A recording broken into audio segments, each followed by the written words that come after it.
ఆయన ఒక ఎటువైపు ఆయనకి బండి వెళ్ళిపోతున్నారు? సంజయ్ ఓపెన్ ఆఫర్ ఇస్తుంటాడు, ఆయనకి ఈయనేం మాట్లాడరు. మా మిత్రుడే అంటాడు ఆయన. ఉన్నవాళ్ళలో ఆయన ఒక్కడే మంచోడు. ఆ.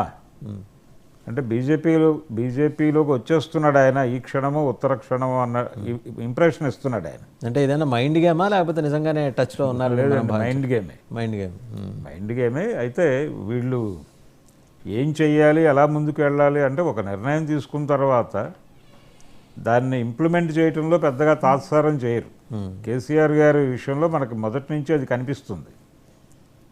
ప్రజల నుంచి వచ్చిన తీర్పుని ఆయన ఇప్పుడు దాన్ని ఎలా చూడాలి, పార్టీని ఎలా బతికించుకోవాలి, ఏం చేయాలి అనే వ్యూహరచనలో ఉన్నాడు ఆయన.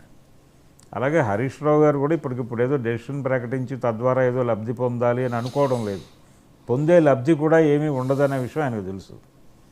ఇప్పుడు ఆయన బీజేపీలోకి ఎంట్రీ ఇచ్చి, అంటే ఒక ప్రచారం ఉంది, బీజేపీ ముఖ్యమంత్రి అభ్యర్థిగా ప్రకటించి వచ్చే ఎన్నికల్లో కాంగ్రెస్కి చెక్ పెట్టి బీజేపీ స్టేట్లో కూడా అధికారంలోకి వచ్చేస్తుంది అనేటువంటి ఒక స్పెక్యులేటివ్ స్టోరీ కూడా సర్క్యులేషన్లో ఉంది. ఇది హరీష్ రావు గారు బీజేపీ ముఖ్యమంత్రి అభ్యర్థి. ముఖ్యమంత్రిగా. కానీ మీరు ఒకటి గమనించుంటారంటే బీజేపీ పాలసీలో అయితే ఏంటంటే అక్కడే పుట్టి పెరిగిన వాళ్ళు మాత్రమే ముఖ్యమంత్రులు అవుతారు లేదా మంత్రులు అవుతారు. So if such is the case, వెనకన ముందు వచ్చిన ఈటల రాజేందర్ ఉన్నాడు. అయితే ఈటల రాజేందర్ మీద కూడా ఈ స్టోరీ వచ్చింది. ఈటెల రాజేందర్ని ముఖ్యమంత్రి అభ్యర్థిగా ప్రకటించి 2024 ఎలక్షన్స్లో వెళ్తారు అనే మాట కూడా వినిపించింది ఒక దశలో. కానీ అది జరగలేదు. ఇప్పుడు హరీష్ రావుని ముఖ్యమంత్రి అభ్యర్థిగా పెట్టి వెళ్తారు అనే కథనాలు కూడా ఉన్నాయి సర్క్యులేషన్లో. కానీ ఈ కథనాలు వేటిని కూడా కాన్ఫిడెన్షియల్గా అనుకోవడానికి అవకాశం లేదు.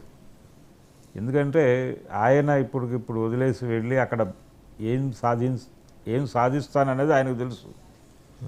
కాబట్టి వదిలే ప్రసక్తి లేదు. ఆయన అలాగే ఉంటాడు.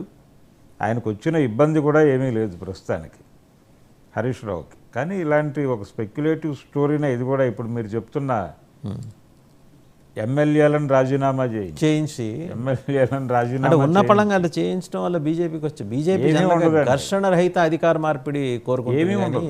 ఏమీ లేదు అసలు. ప్రయోజనం లేని పని వాళ్ళు ఎందుకు చేస్తారు? రాజకీయంగా ఏదో ప్రయోజనం ఉండాలి కదా. వాళ్ళు పూర్తిగా ఇప్పుడు మోడీ అమిత్ షా రాజకీయంలో ప్రయోజనం అనేది పారామీటర్. అంతే. ఆ పారామీటర్ అక్కడ మిస్ అయినప్పుడు, ఆ ఎలిమెంట్ మిస్ అయినప్పుడు వాళ్ళు దాని జోలికి వెళ్ళరు. మీకు ఒక్కసారి వైఎస్ రాజశేఖర రెడ్డి కాంగ్రెస్ ప్రభుత్వం నడుపుతున్న రోజుల్లో టీఆర్ఎస్ నుంచి అప్పటి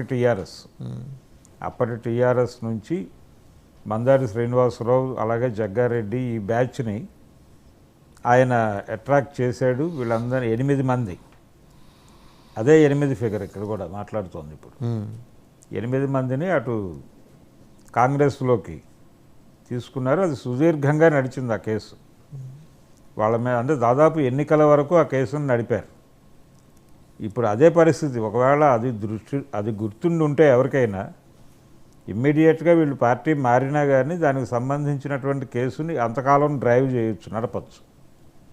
దానివలన పెద్ద లబ్ధి పొందేది లేదు. అంటే ఆ రోజున అవసరం ఆయనకి, ఆ రోజున అవసరార్థం జరిగింది. వాళ్ళు అటు వచ్చేస్తే బెటర్ అనుకున్నాడు ఆయన.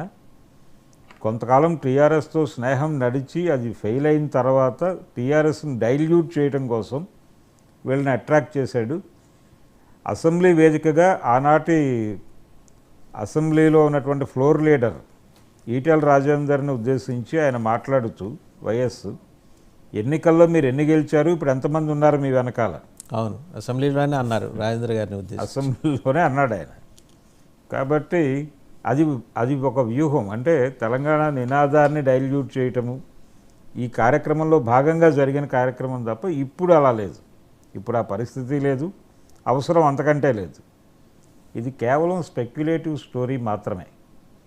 ఈ 8 మందితోనో 4తోనో రిజైన్ చేయించి ఉప ఎన్నికలకు వెళ్తారు అనేది తప్పు. దానికి తోడు ఇప్పుడు kind of rift is going on పార్టీలో, విత్ ఇన్ ద పార్టీ కూడా చూస్తే కిషన్ రెడ్డి నాయకత్వాన్ని ఈ సంవత్సరాంతం లోపల లేకపోతే వెరీ షార్ట్లీనో మారుస్తారు తెలంగాణలో అనేది ఒకటి వినిపిస్తుంది. మరోపక్క సిటీ నుంచి గెలిచిన ఆయనేమో అలిక్ కూర్చున్నాడు, రాజాసింగ్ అలిక్ కూర్చున్నాడు. సో ఇవన్నీ ఏది బీజేఎల్పీ లీడర్గా తనకు అవకాశం ఇవ్వకపోవడం లేదు. ఇన్ని ఇష్యూస్ మధ్య ఇప్పుడు కొత్త తలకాయ నొప్పులు బీజేపీ ఆహ్వానిస్తుందా? అంటే ఆహ్వానిస్తుంది అనే దానికన్నా కూడా వాళ్ళకి ఇప్పుడు ఉన్న పలంగా వాళ్ళకు ఉన్న అవసరం ఏంటి? అంటే రాజాసింగ్ వ్యవహారంలో వాళ్ళు ఆచితూచి వ్యవహరించే పద్ధతిలోనే ఉన్నారు మొదటి నుంచి. అంటే బీజేపీ నిర్మాణం మొదటి నుంచి చూస్తే వాళ్ళు ఏ ఫేజ్లో ఎవరిని ముందు పెట్టాలి అనేదే నిర్ణయం. అవసరం అంటే అప్పటి సన్నివేశాన్ని రక్తి కట్టించగలిగినటువంటి నాయకుడు ఎవరు అనేది చూస్ చేసుకుంటారు వాళ్ళు. అంటే మనకి కేంద్ర స్థాయిలో చూసినా ఏ ఫేజ్లో ఎవరు అవసరం, పబ్లిక్ మూడ్ ఎలా ఉంది, ఈ మూడ్కి వాజ్పేయి అయితే బాగుంటుంది అనుకున్నప్పుడు వాజ్పేయిని పెట్టేవాళ్ళు. లేదు ఇప్పుడు మనం కొంచెం అగ్రెసివ్గా వెళ్ళాలి అనుకున్నప్పుడు అద్వానీని ముందు పెట్టేవాళ్ళు. ఇంకొక ఫేజ్ ఉండేది, అంటే కొంత సమన్వయంతోనూ కొంత దూకుడుతనాన్ని ప్రదర్శిస్తూ వెళ్ళాల్సిన టైంలో జోషిని పట్టుకొచ్చేవాళ్ళు. అదే వ్యూహం వాళ్ళు ఎక్కడైనా ఏ రాష్ట్రంలోనైనా అదే వ్యూహంతో పెడతారు. ఇక్కడికైనా రాజాసింగ్తో వచ్చిన ప్రాబ్లం అదే వాళ్ళకి. ఆయన ఏ ఏరియాలోనూ సీరియస్గా ఫిట్ అండ్ కాడు, ఇబ్బందులు వస్తాయి.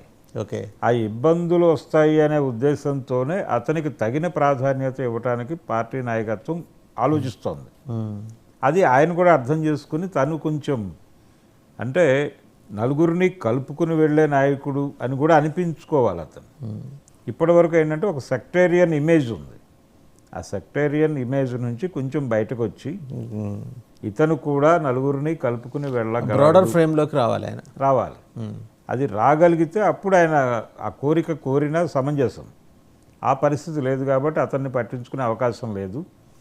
బండి సంజయ్ యాప్ట్ అవుతాడు, అంటే ఇప్పుడున్నటువంటి పరిస్థితుల్లో కొంచెం అటు ఇటు చూసుకుంటూ వెళ్ళేటువంటి అవకాశం ఉంది కాబట్టి హార్డ్ కోర్ బ్యాచ్ని కొంచెం కలుపుకుని ముందుకు నడిపించగలడు అతను.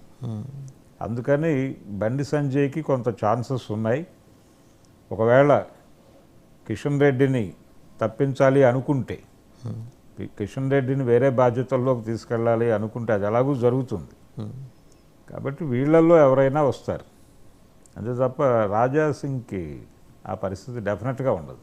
ముందర he has to come out of that sectarian image. అది ఇమేజ్ నుంచి బయటకు రావాలి. ఆ ఇమేజ్ అంటే ఆ రకమైన కొంచెం తగ్గాడు ఇప్పుడు కంపారిటివ్గా. నిజానికి మూడోసారి కేంద్రంలో ప్రభుత్వం వచ్చిన తర్వాత ఆయన దూకుడుతనం పెరగాల్సి ఉంటుంది, కానీ తగ్గాడు. కొంచెం సంయమనంతో వ్యవహరిస్తున్నాడు. దీన్ని కొంచెం పెంచుకోవాలి. అండ్ ఇంకొకటి తాజాగా నిన్న